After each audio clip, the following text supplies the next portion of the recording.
آگے بڑھتے ہیں، ایک اور خبر بات کر لیتے ہیں، اور یہ خبر بھی ایران اور امریکہ کے تعلقات کے حوالے سے ہے۔ عراق کے اندر امریکی سفارت خانے سے ایک رپورٹ جاری ہوئی ہے، اور اس رپورٹ میں کہا گیا ہے کہ ایران کے اندر جو عوام کو سہولیات نہیں مل رہی ہیں، یا ایران کے اندر عوام غربت کا شکار ہے، یا وہاں پر مہنگائی اور بے روزگاری ہے، اس کی وجہ انہوں نے یہ بتائی ہے امریکی سفارت خانے نے کہ وہاں پر کرپشن بہت زیادہ ہے، اور اعلیٰ عہدوں پر جو فائز لوگ ہیں وہ کرپٹ ہیں۔ اس وجہ سے عوام کو ایرانی وسائل نہیں مل رہے، اور عوام قسم پرسی کی زندگی گزار رہی ہے۔ امریکی سفارت خانے کی جانب سے یہ الزام عائد کیا گیا کہ ایران کے جو سپریم لیڈر ہیں علی خامنئی، ان کی جو ذاتی دولت ہے وہ 200 ارب ڈالر سے زائد ہے۔ 200 ارب ڈالر کی جو زائد 200 ارب ڈالر سے زائد کی جو یہ رقم ہے ایرانی سپریم لیڈر علی خامنئی کے پاس جو آئی ہے، امریکی سفارت خانے کا یہ کہنا ہے کہ انہوں نے کرپشن سے یہ رقم اپنے پاس جمع کی ہے۔ جب سے امریکی سفارت خانے کی جانب سے یہ رپورٹ جاری ہوئی ہے، اس رپورٹ کے آنے کے بعد دنیا میں ہنگامہ تو مچا ہوا ہے،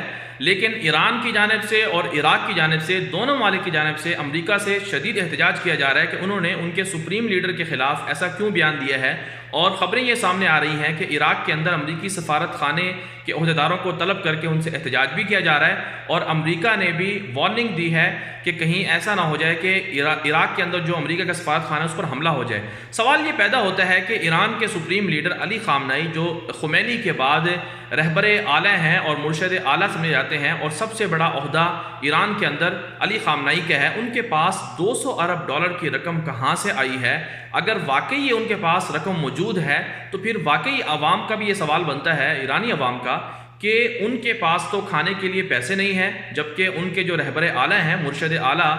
علی خامنئی، ان کے پاس 200 ارب ڈالر ہیں، اور 200 ارب ڈالر کا مطلب یہ ہے کہ پاکستان کا جو قرضہ ہے 100 ارب ڈالر کے قریب، اس سے بھی زیادہ رقم جو ہے وہ ایران کے مرشد اعلیٰ علی خامنئی کے پاس موجود ہے۔ اور اس سے پہلے بھی ہم نے دیکھا کہ پاسداران انقلاب کے اوپر بھی الزام لگتا رہا کہ وہ بھی کرپشن کرتی ہے، صدر حسن روحانی اور اس سے پہلے احمدی نژاد جو صدر تھے ایران کے، ان پر بھی الزام لگتا رہا کہ انہوں نے ایران کے اندر جو وسائل ہیں انہیں بہت زیادہ چوری کیا، اور بہت زیادہ کرپشن کی وجہ سے انہوں نے مال کو چھپایا ہے۔ بہرحال اب یہ تو حقائق فی الحال چونکہ میڈیا پر نہیں آتے، اس کی وجہ یہ ہے کہ ایران کے اندر میڈیا کو سنسر کیا گیا ہوا ہے، میڈیا پر بات نہیں کرنے دی جاتی، تو شاید ایسا ہی ہو جیسا کہ امریکہ نے کہا ہے، اور اگر ایسا ہے تو نہایت افسوسناک بات ہے کہ ایران کی جو عوام ہے وہ بھوک سے مر رہی ہے، اور ان کے جو اعلیٰ عہدوں پر بیٹھے ہوئے لوگ ہیں وہ عیاشیاں کر رہے ہیں۔